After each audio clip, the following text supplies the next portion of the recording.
I'm playing Drake of the 99 Dragons.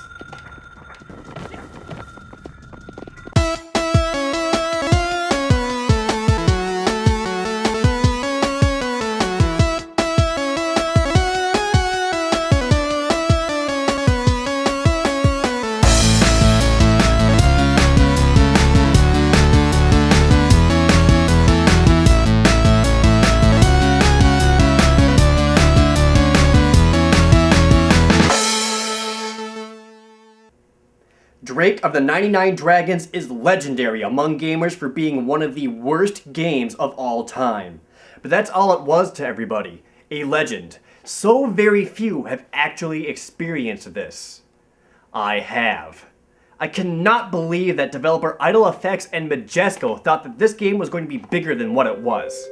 When it was first being shown at E3 2003, Idle Effects said that Drake of the 99 Dragons would be the game if John Woo and Batman the Animated Series artist Bruce Timm decided to work together. Plans were already underway to make a comic book series tie-in to go with Drake's self-proclaimed comic book style and action. Majesco wanted Drake of the 99 Dragons to be huge. Needless to say, it wasn't. The game was met with extremely negative reviews, and thousands of unsold copies wasted away in clearance bins at retail stores everywhere. You can buy it brand new off of Amazon.com for $2. But, as I'm about to show you, that's way too much for it. The game starts off by introducing us to Drake of the 99 Dragon Clan. Most people I meet, I only meet once. Okay, we're what, 7 seconds in? And this guy is the biggest dork I've ever seen. First off, he must have lockjaw or something, because he cannot keep his mouth closed. Second, for trying to get us to believe that he's some amazing assassin, he's playing around with 2 unloaded pistols like a 10-year-old who just got into his dad's gun cabinet. Drake's training on his own when he sees a commercial on TV, because all assassin dojos have televisions in them, in case they get bored. The commercial is from Tang Industries, showing off a new cyborg, when suddenly one of those cyborgs attacks Drake in his dojo. Finally, some gameplay. The cyborg charges right at me and whoa, what is happening? Okay, so one of the biggest criticisms of Drake of the 99 Dragons is how terrible the controls are. How terrible? Well, I died on the tutorial fight. That bad. It wants to play like a typical third-person shooter. Left and right triggers to fire, left stick to move, right stick for camera and aim.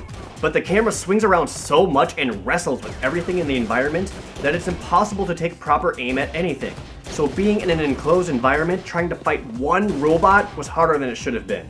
But after some perseverance, the robot is killed. Drake notices something strange inside the robot. A machine. Yet I sensed presence inside it. A soul? Oh, what was that? As this happens, Drake hears the rest of the dojo being attacked and gives some quick exposition. I must see to the master. And the soul portal artifact. Rumors say Tang is hunting for it. It was given to our clan over 3,000 years ago. We've guarded it since, and we're not going to lose it now. He quickly dives into action and shoots exactly 0 bullets as everyone dies around him, and a ghost-like villain steals the soul portal artifact. So Drake gives chase. I'd like to showcase some of the awful gameplay now. You'll notice that there's no aiming reticule, because the game uses an auto-lock system to take aim at targets. And by lock-on, I mean a faint white circle will go around an enemy whenever it feels like it, and you might shoot at it. The camera may have something to do with it, but again, it's such a struggle to use that it's impossible to tell. Drake's arms pretty much point wherever the hell they want to, whether there's an enemy there or not. To give you an idea of how uncontrollable his aim is, even when Drake dies, his arms are going all over the place. Also, these graphics are absolutely horrendous. They claimed it was cel-shaded, but I really only see it on Drake's trench coat. Everything else looks simplistic and bland. And the cutscenes are among some of the worst I've ever seen. Anyway, the Phantom Foe escapes, and when Drake turns back, he finds the dead body of his master. And himself. Yup, at some point, they both died. They seemed fine when he left the artifact room, but they're dead now. Seeing this activates Drake's chest tattoo of the Undying Dragon. A flashback shows his master giving him the tattoo that lets Drake come back to life. And time for more bad controls. Drake now has the ability to run on walls, which, using this along with the most floaty, imprecise jumping mechanics, makes this ability absolutely worthless. And it seems like it was only added in to make Drake seem cooler than he is. And there are several parts in the game where you have to run on walls, adding to the already frustrating shooting mechanics. Souls are also available now. You need to collect these to restore your health, and they also fill a slow motion meter. Hold on now. Drake has 2 pistols, a trench coat, can run on walls, and go into bullet time. And this game came out in 2003, the same year that the last 2 Matrix movies were in theaters. I'm sure they weren't trying to capitalize on that market at all. The bullet time may actually be more worthless than the wall run. It's not like it helps you dodge bullets or anything, and it's a huge pain in the ass to use. There are 2 ways to activate it. You can press and hold the left stick, but it's difficult to do that while trying to run around. Plus, it'll go off on its own accidentally just from playing. The other way is to press and hold the B button, but to do that, you take your thumb off of the right stick, making it so that you can't move the camera anymore. So either way you try, it only gets in the way. You can also double tap to freeze time, which includes yourself, so again, worthless. But all of these powers go right to Drake's head. Have I become invincible? Feeling like a badass, Drake jumps out of a window and dies. I'm not kidding. He's dead. He then finds himself in the spirit world with 4 spirit gods. They demand he feed the dragon tattoo more souls, and they say they'll give Drake one more chance and a new body to get back the soul portal artifact. Back in the real world, Drake sees the ghost hand off the artifact and runs after him. This is one of the buggiest levels in the game. You have to shoot the courier and follow his blood trail. The problem with that is that there are 2 separate blood trails. I took a complete guess at which one to follow. Also, I'd like to demonstrate the terrible sound design in this game with one simple point. The sound effect of a door opening is the same one AOL Instant Messenger makes when a buddy signs online. Following the blood trail, I get to a point when the game tells me to jump down to the streets below. So I did. And I died. And of all the game mechanics annoying me up to this point, this one is by far the worst. You see, when you die, you don't just go back to the beginning of the stage. No, the game goes into a load screen to bring you back to the Spirit Garden, where you have a 10-second respawn timer. During these 10 seconds, the spirit gods are ridiculing and insulting your ineptitude. Maybe we should provide him with a new way of thinking to go with the body. Are you sure this is the one I chose? Again, he disappoints us. And then the game goes into another loading screen to bring you back to the level. This happens with every time you die. And with how broken this game is, you die a lot. Anyway, attempt number 2 at chasing this guy. I magically survive falling down to the street, and strangely enough, I catch him. Look at him, he's right there. But no amount of bullets will kill him. I have no choice but to completely ignore him and continue through the end of the level. The chase continues into a fireworks factory of all places, and after blasting his way through the fireworks factory, Drake comes to the end, where there's a sudden explosion, and he dies. Yes, that's right, ladies and gentlemen, the world's most skilled and feared assassin has died no less than 3 times so far.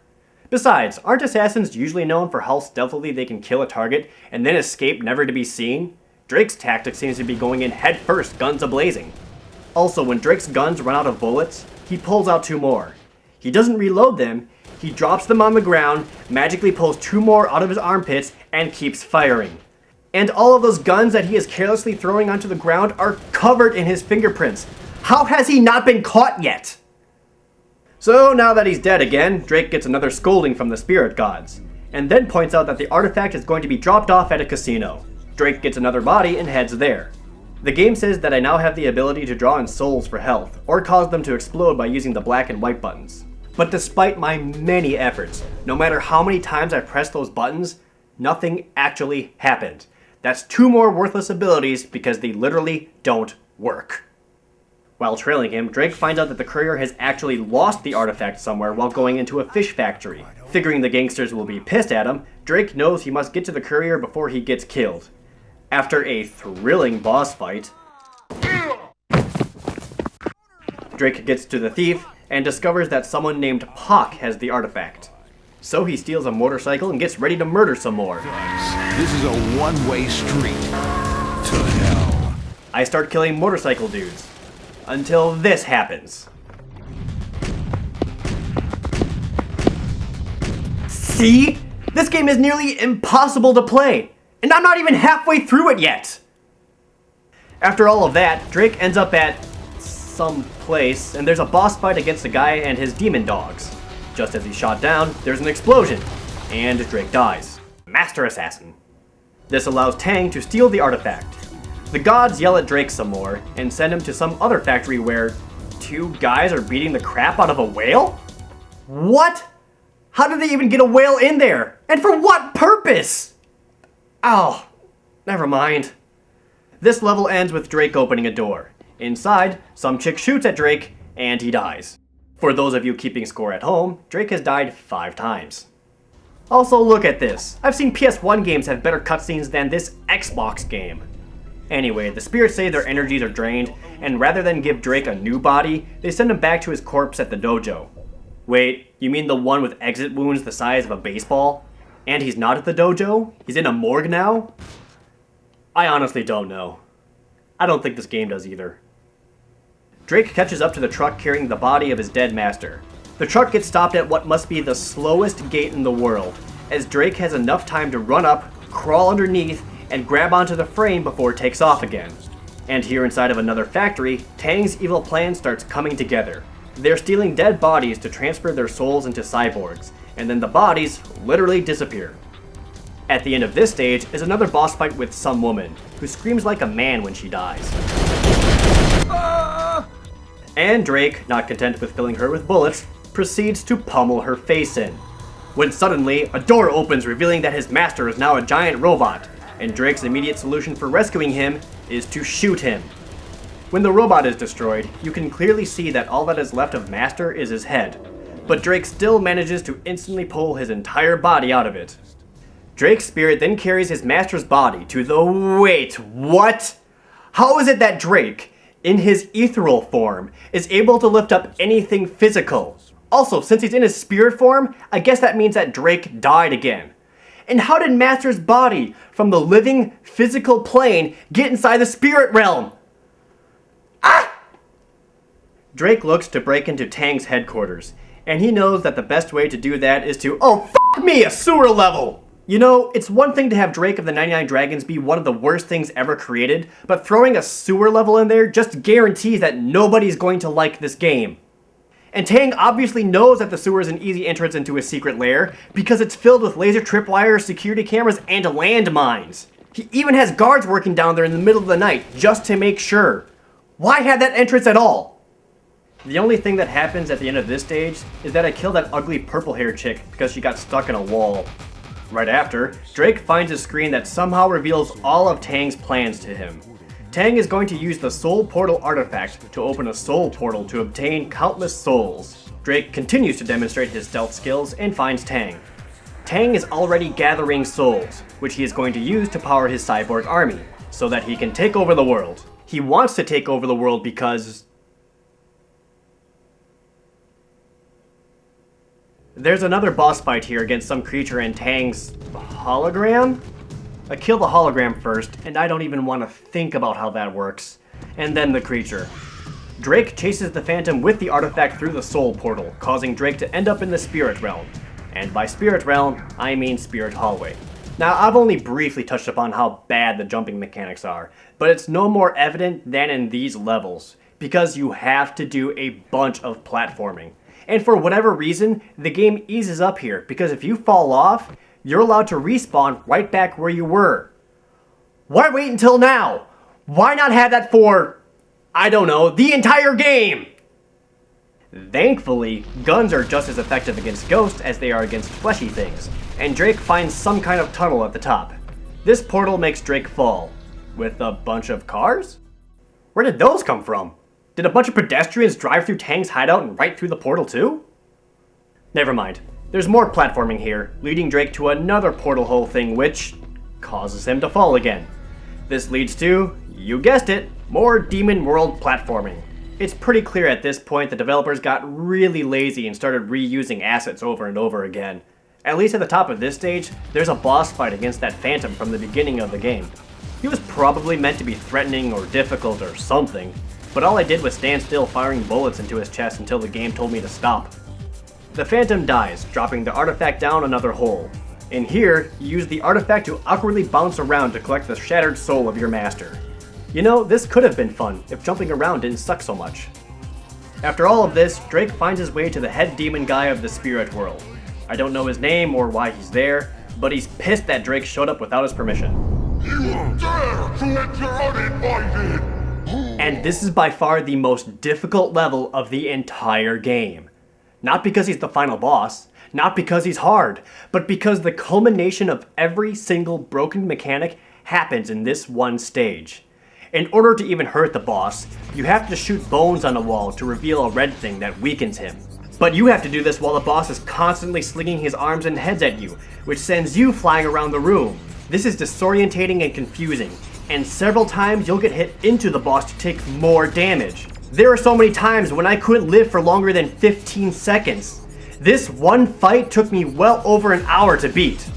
I lost count of how many times I died, but it was somewhere around 55. Which means I was sent back to the spirit realm and yelled at by the spirit gods at least 55 times from this level alone. But I refused to let the game beat me.